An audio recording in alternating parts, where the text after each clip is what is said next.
César du meilleur acteur. Et puis on essaiera un jour de faire une grande cantine gratos. Yes, we can. Serge Gainsbourg, bonjour. Il n'y a eu qu'un vainqueur, c'est l'espoir. Europe 1.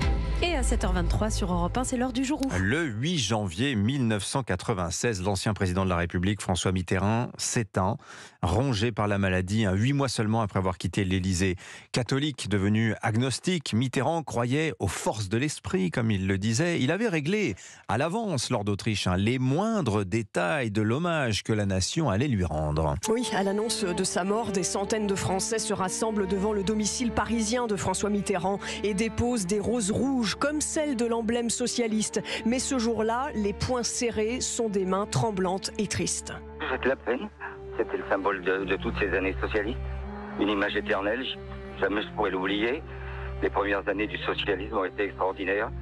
Et puis on a vécu le 10 mai 81. Ça, dans la vie d'un homme, ça ne s'oublie jamais. C'est pas parce qu'on est les jeunes de la banlieue et tout ça que, c'est pas pour ça qu'on s'intéressait pas à la politique. C'est rare de voir des jeunes pleurer quand mais bon, c'était Mitterrand, c'était pas n'importe qui. On restera toujours la génération Mitterrand.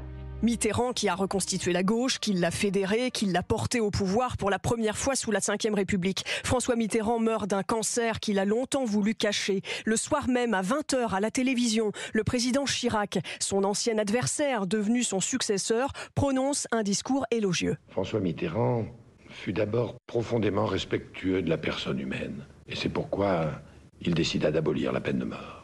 3 jours plus tard, la cérémonie célébrée dans la cathédrale Notre-Dame de Paris est marquée par l'émotion du chancelier allemand Helmut Kohl, avec qui il a consolidé la relation franco-allemande. Europe 1 est sur place. On gardera en mémoire les larmes du chancelier allemand Helmut Kohl, le visage ému aussi de Yasser Arafat, le Notre Père, récité notamment par le président Jacques Chirac et son épouse Madame Bernadette Chirac. L'archevêque de Paris, Monseigneur Lustiger, cite pendant la cérémonie les mots de François Mitterrand sur la mort. Nous vivons dans un monde que la question effraie et qui s'en détourne. Et Barbara Hendricks chante ce jour-là le Pied Jésus du Requiem de Fauré.